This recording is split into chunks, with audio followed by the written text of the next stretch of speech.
Your Excellencies, delegates, ladies and gentlemen, as you spend the next 2 weeks debating, negotiating, persuading, and compromising, as you surely must, it's easy to forget that ultimately the emergency climate comes down to a single number: the concentration of carbon in our atmosphere. The measure that greatly determines global temperature. And the changes in that one number is the clearest way to chart our own story, for it defines our relationship with our world. For much of humanity's ancient history, that number bounced wildly between 180 and 300. And so too did global temperatures. It was a brutal and unpredictable world. At times, our ancestors existed only in tiny numbers. But just over 10,000 years ago, that number suddenly stabilized, and with it, Earth's climate.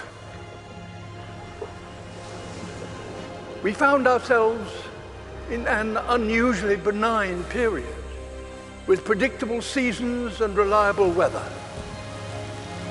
For the first time, civilization was possible, and we wasted no time in taking advantage of that. Everything we've achieved in the last 10,000 years was enabled by the stability during this time. The global temperature has not wavered over this period by more than plus or minus 1 degree Celsius. Until now.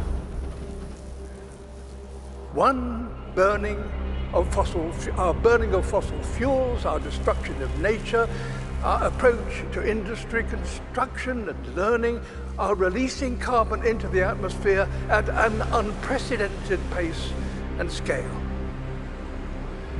We are already in trouble. The stability we all depend on is breaking. This story is one of inequality as well as instability. Today, those who've done the least to cause this problem are being the hardest hit. Ultimately, all of us will feel the impact, some of which are now unavoidable.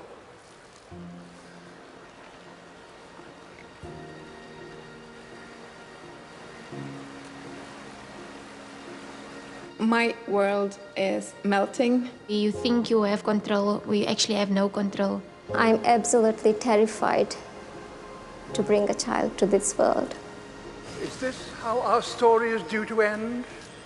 A tale of the smartest species doomed by that all-too-human characteristic of failing to see the bigger picture in pursuit of short-term goals.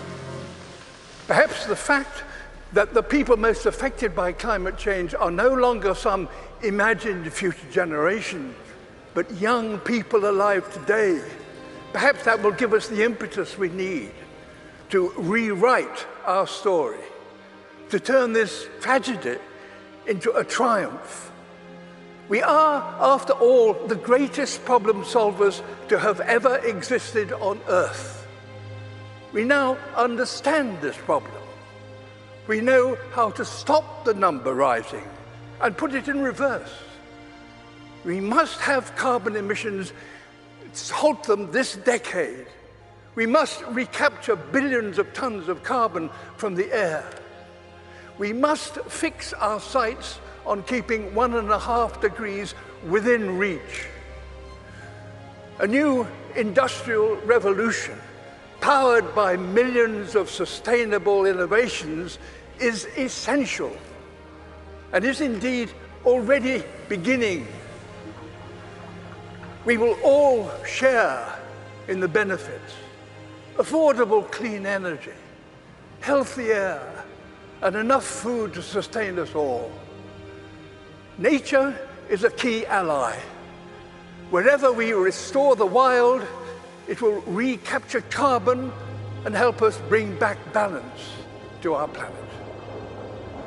And as we work to build a better world, we must acknowledge no nation has completed its development because no advanced nation is yet sustainable. All have a journey still to compete, so that all nations have a good standard of living and a modest footprint. We're going to have to learn together how to achieve this, ensuring none are left behind.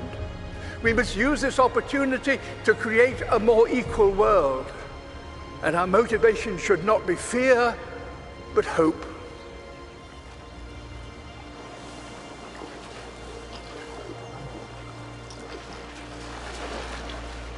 Can we fix climate problem in one generation? My answer would be yes, we have to. We need to not just to talk about what we can do, but to do what we can. This is a challenge that we should try to solve in a quick way with a long-term vision. It comes down to this: the people alive now are the generation to come will look at this conference and consider one thing. Did that number stop rising and start to drop as a result of commitments made here? There's every reason to believe that the answer can be yes.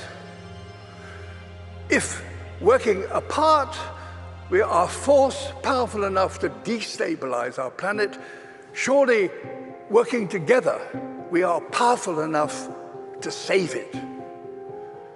In my lifetime, I've witnessed a terrible decline. In yours, you could and should witness a wonderful recovery. That desperate hope, ladies and gentlemen, delegates, excellency, is why the world is looking to you and why you are here. Thank you.